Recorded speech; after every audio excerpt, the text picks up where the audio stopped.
On va revenir sur l'histoire de ce tournoi avec quelques-uns des grands noms. On va également parler aux chefs, justement. On va parler nourriture, puisque le tournoi offre évidemment les repas aux différents joueurs qui visitent. Et je vous pose d'entrée de jeu la question, combien de repas le tournoi prépare pour ses athlètes?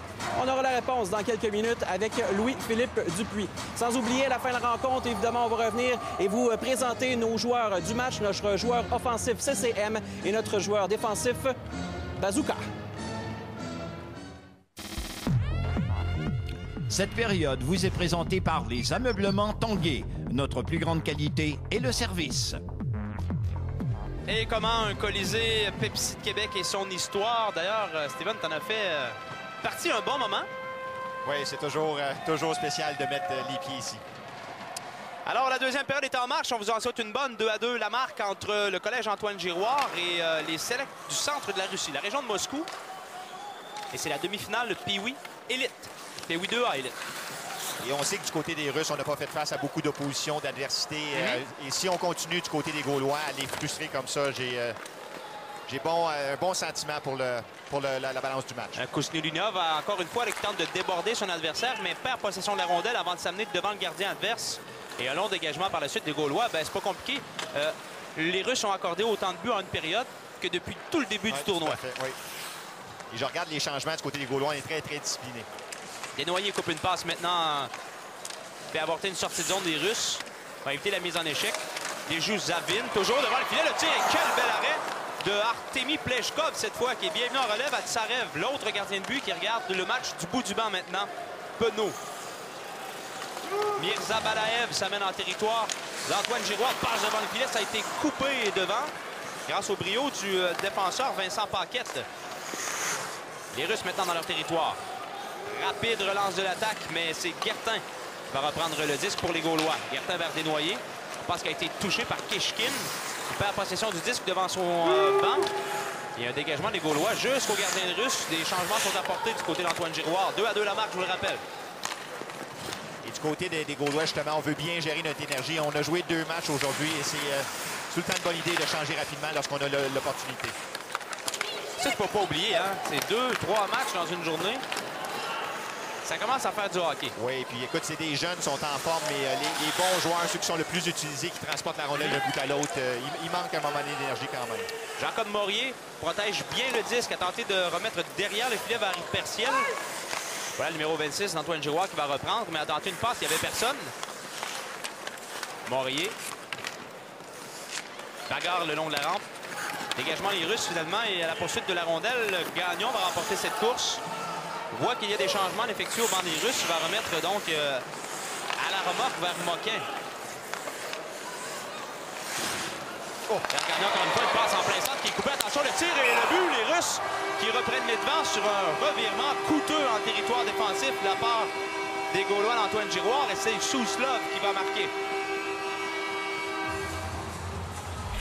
Et le jeune défenseur des Gaulois, Gagnon, va s'en vouloir là-dessus, évidemment. Pourtant, il avait la tête haute, mais tu ne veux pas faire une passe dans ta zone défensive, dans le centre de la patinoire, lorsque tu n'es pas à 100% certain. Et un beau tir du côté du bloqueur, hein? Pas beaucoup de chance pour le gardien là-dessus. Et c'est ce qui m'impressionne à date. Je regarde les buts, c'est du Pee-Wee, mais les gars, ils réussissent à placer la rondelle à l'intérieur des poteaux. Écoute, des excellents lancers. Moi, j'ai commencé à lever la rondelle, je pense, deuxième année de midget. Quand quelqu'un faisait des biais, non? C'est ça. Alors, la Russie qui prend les devants pour la première fois dans le match. Comment vont réagir les Gaulois? À nouveau, les Russes qui tentent d'en rajouter maintenant. Rondelle reprise par Rasco qui fait une chute. La rondelle qui est reprise par son coéquipier Alexandre de Grandpré. Sortie de territoire, les Gaulois maintenant vont s'amener en attaque. Boily, qui a déjà marqué les 2 buts des siens, protège bien le disque, mais il est rattrapé. Et les Russes vont reprendre avec, encore une fois, Kousnelinov. Il est allé au banc, lui, depuis le début du match. Pas beaucoup. Parce que quand il est sur la glace, il y a tout le temps rondelle. Aussi. Le voilà qui va retraiter au banc des siens maintenant, alors que des changements sont apportés. Bertillon maintenant remet en plein centre de la patinoire. Ce sera repris par le grand numéro 4 russe, Georgi Zavin. 2-4, maintenant c'est conservé en territoire Antoine Giroir. On renvoie devant. Mirza Balaev encore. Zavin, c'est toujours les 3-4 mêmes qui ont la rondelle du côté russe. Zavin encore tente une incursion devant le filet. Mirza Balaev sont enlevés la rondelle par Rasiko. Et Boily devra se lever la tête. Hein. Il y avait un pinch en langage. Rendu Bantam 2A, tu ne veux pas faire ça lorsque le contact rentre en ligne de compte. Il y a encore un an pour apprendre. Alipov maintenant va remettre devant. Joueur russe Marzabaliev qui a raté son tir là-dessus en se levant la tête pour regarder l'ouverture, a perdu possession de la rondelle. À nouveau, belle feinte d'un Kleshkin qui est seul. Les changements sont apportés. Des changements très rapides hein, du côté du banc russe. Kleshkin encore tente une incursion au centre, mais c'est contré par Vincent Paquette qui va tenter un dégagement. À nouveau, c'est maintenant en territoire des Gaulois. Un peu plus de pression là, de la part des Russes. Ça commence à changer de côté. Oui, puis je parlais que c'est une équipe de possession de rondelle. Michael, tu parlais des changements. C'est ce qu'on fait. On garde la rondelle profondément, on garde le contrôle jusqu'à temps que nos coéquipiers changent, puis on continue à attaquer. Zarkov remet dans son territoire. Belle reprise par Gorbanov à Zarkov. Suslov maintenant qui a marqué le 3e but de son équipe. Ça mène par la droite devant le défenseur Racicot. Va tenter de déborder. Choisit de couper au centre. Un tir cette fois. Le gardien Brunet qui capte le disque après la chute du joueur russe numéro 44. Et on va reprendre à la gauche. 3-2 la marque, les Russes, avec 7-29 à écouler en deuxième. Et je te dirais, du côté des Gaulois, actuellement, on devra rétrécir l'espace entre les joueurs d'avant et les défenseurs. On l'a vu ici, on donne trop d'espace au porteur de la rondelle. Et il réussit à revenir à l'intérieur puis prendre un bon lancer. Attaque russe à nouveau, on s'échange bien la rondelle, mais Kusnudinov n'a pu compléter devant le filet. Au centre maintenant, Paquette en territoire russe. Prend le large et rejoint, bien suivi par le défenseur Steklov. Le disque qui aboutit au centre. Attention, une belle feinte de Kusnudinov qui va s'amener, va tenter de déborder encore une fois Bernier qui le fait chuter. Il n'y aura pas de pénalité, l'arbitre qui va tolérer une passe qui frappe un patin, il revient devant. Je pense que c'est une habitude chez le jeune joueur russe qu'on a probablement noté dans les derniers matchs côté des entraîneurs des Gaulois. Les bons joueurs de l'autre côté. On est ici à Québec là, pour plusieurs jours et on regarde les adversaires puis on voit les habitudes des bons joueurs. Et l'entraîneur russe qui disait qu'il n'avait pas vu les Gaulois jouer avant le match. Je suis pas d'accord. Non, hein? D'après moi, c'est les interprètes qui ont espionné les autres équipes. Exact. Attaque des Gaulois, Desnoyers. Elliott Desnoyers s'amène seul en territoire adverse maintenant. A tenté de revenir au centre, mais il est contré. Il fait une chute et il y aura pénalité cette fois aux joueurs russes. Alors, avantage numérique au retour de cette pause pour les Gaulois, l'Antoine Giroir. 3-2 la Russie, à mi-chemin en deuxième. C'est le 56e tournoi de hockey Pee-Wee de Québec.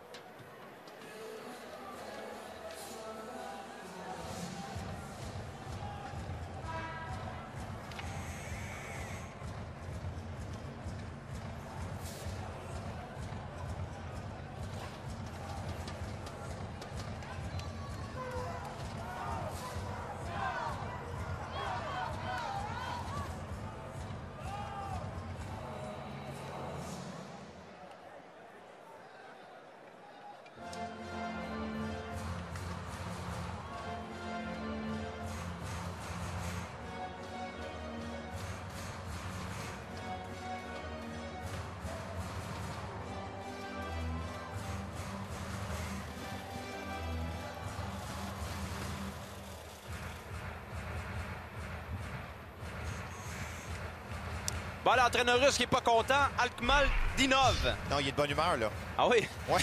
Bon. On a vu ici le défenseur russe, il a oublié que c'était pas en contact. Mais Desnoyers, écoute, il est vraiment impressionnant. Il a un bon gabarit, il est fort physiquement. Quand il transporte la rondelle, il est dur à arrêter. Alors, avantage numérique, les Gaulois voilà une belle chance de créer l'égalité dans le match. On va reprendre en territoire russe. Savin face justement à Desnoyers qui remporte. Il va tenter de tirer, mais il est rapidement rattrapé et projeté sur la glace. Dégagement annulé. Les Gaulois vont s'installer en avantage numérique. Boily a 2 buts déjà dans le match. Tire à l'extérieur du filet, ça revient devant. Caron va rejeter dans le coin. Rondelle qui va quitter tout juste le territoire russe.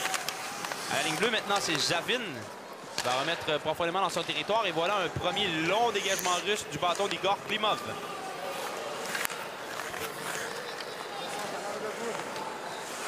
Antoine Giroir va tenter de tirer organisé, mais bon échec avant des Russes. Suslov devant Boily. À nouveau, lui arrache la rondelle. Alors qu'un joueur qui maraude dans l'encadre du côté russe, il faudra faire attention. Du côté des Gaulois, le gardien Brunet était au courant, a décidé tout simplement d'immobiliser la rondelle pour permettre à son équipe de se réorganiser un petit peu. Et c'est ce qu'on voit souvent, hein, malgré que c'est du Pee-Wee, les jeunes sont en désavantage numérique. Gaulois ont déjà marqué un but en désavantage numérique. On a vu que les Russes, on pense quand même offensivement, même si on est à court d'un homme. Elliott Desnoyers est deuxième marqueur de la catégorie depuis le début du tournoi. 9 points en 4 matchs. Le premier, c'est Jérémy Payan de l'Arsenal du Lac-Saint-Louis qui se sont incidemment qualifiés là, pour la grande finale. Ils la joueront lors de la dernière journée, évidemment. Elliott Desnoyers, le groupe d'entraîneurs n'avait que du positif à dire sur lui. On dit que c'est un bon jeune homme. C'est vraiment un gars d'équipe. Un coéquipier rêvé. Et là, il sait sur le chandail, pas pour rien. Avantage numérique, toujours Antoine Giroir, Alexandre de Grandpré là, qui lutte pour conserver la rondelle, va remettre à Perciel. À nouveau, il les rejoint. Perciel conserve le 10 toutefois habilement, aura besoin d'aide. Sinon, les Russes vont, voilà, dégageois, c'est maintenu, tout juste en territoire. Et perdu à nouveau, et dégagement de la part des sélects de la Russie. Voilà, Berthiaume maintenant, une belle feinte au centre. Berthiaume conserve toujours, va s'amener dans l'enclave. Remettre devant le filet, il n'y a personne chez les Gaulois d'Antoine Giroir. C'était plutôt le joueur russe 22, là, Kousnoudinov, qui était là pour la Russie.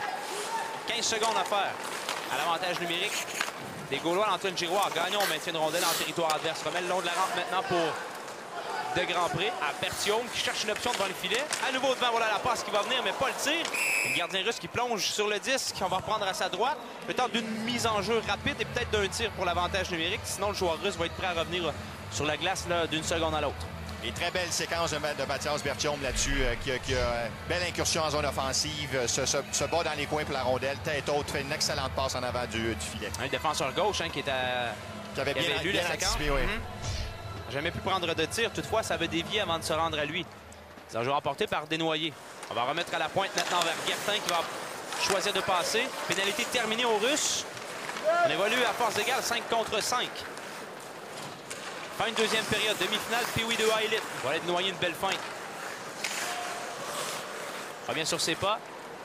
Cherche une option devant le filet, ce sera pour Gaucher qui peut maîtriser la rondelle. Il va glisser jusqu'en territoire central. Ça a quand même coupé le momentum russe, cette pénalité-là. On voit que les Gaulois, même s'ils sont un peu en avantage numérique, là, en veulent un peu plus. Pendant que ça bourdonnait, Mirzabalev maintenant entraîne un joueur avec lui le long de la rampe. Le défenseur des Gaulois a très bien joué l'homme là-dessus.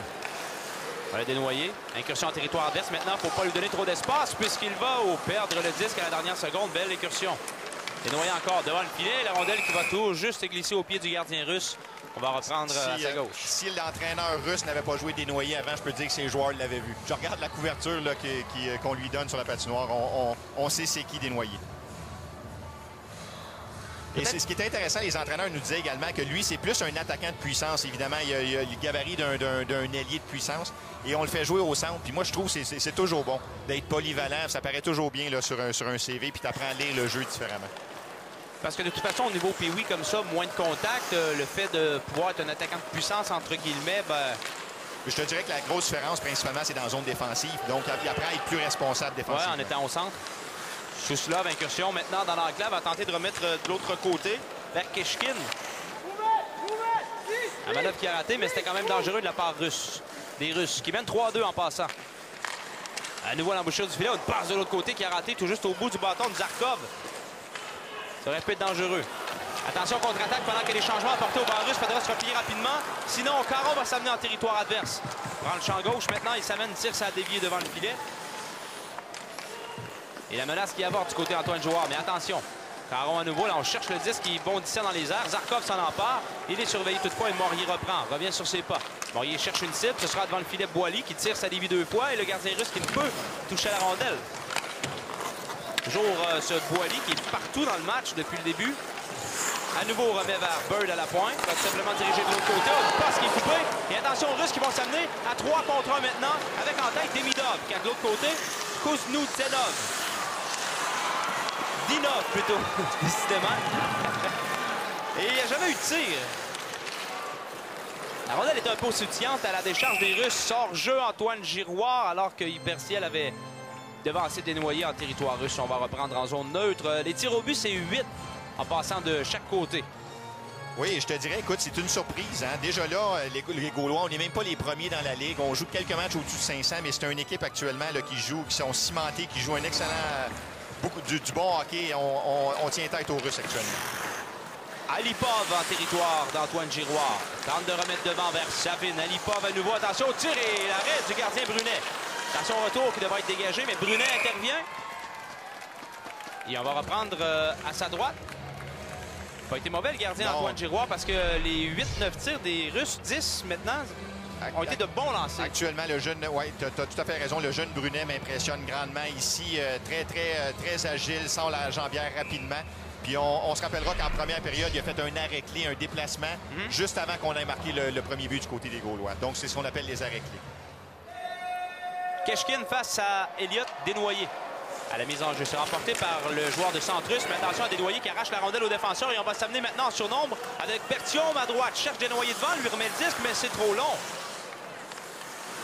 Et la rondelle qui va se retrouver derrière le filet russe. Cela passe dangereusement près de son gardien. Sortie de zone maintenant de la Russie. Desnoyers en territoire adverse a échappé le disque. La rondelle qui a été prise dans un amas de neige devant le banc d'Antoine Giroir. Et Perciel derrière les filets se fait arracher de la rondelle. Keshkin tente de dégager. Attention devant Bertium.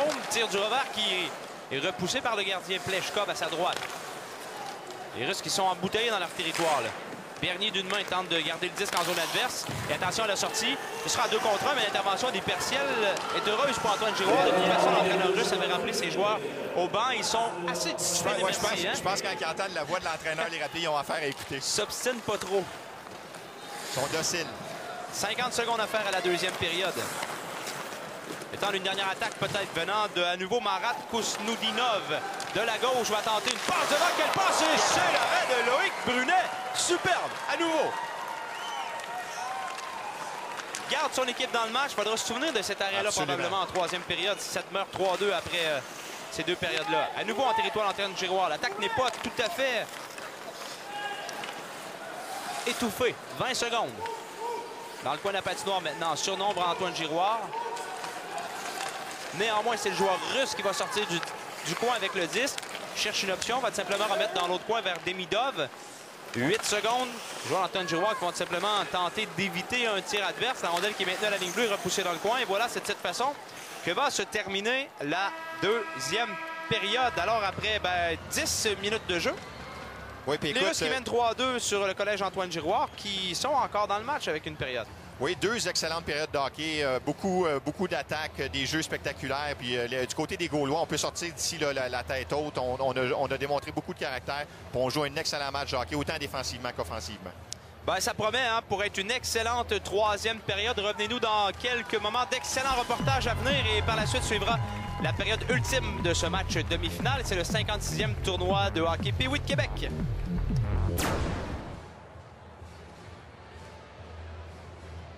Colisée Pepsi à Québec, l'équipe du Select du centre de la Russie a pris les devants 3-2 sur les Gaulois du collège Antoine Giroir. La troisième période s'en vient dans quelques instants. Mais avant toute chose, vous savez, chaque année, le tournoi Pee-Wee accueille 2300 joueurs. Vous aurez bien compris, ça en fait des bouches à nourrir et c'est tout un défi également qui attend chaque année, évidemment, l'équipe de gestion de la restauration du tournoi Pee-Wee. Cette année, j'ai la chance de m'entretenir avec le nouveau chef du tournoi, Louis-Philippe Dupuis. Ça va bien? Bonjour, très bien, oui.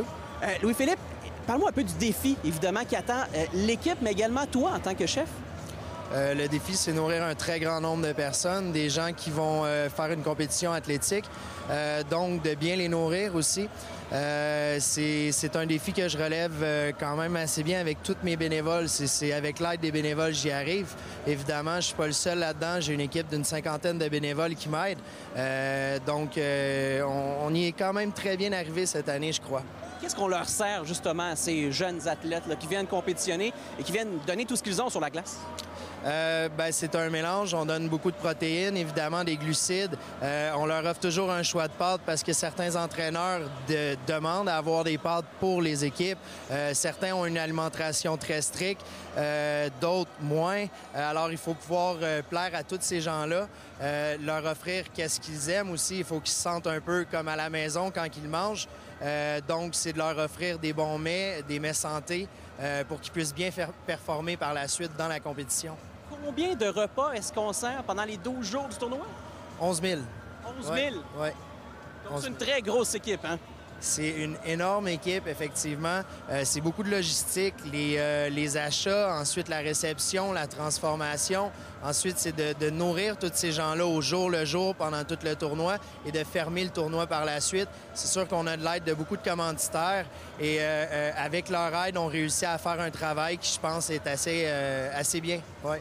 Merci beaucoup, Philippe. Je sais que tu mènes une grosse équipe, comme tu l'as mentionné. Vous donnez beaucoup d'heures par jour. Salutations, merci pour le travail. Merci, Louis-Simon. Voilà, on fait une petite pause dans quelques instants. La troisième période va s'en venir au Colisée Pepsi à Québec. Je vous rappelle la marque après 2 périodes. C'est 3-2 pour l'équipe du Select du centre de la Russie.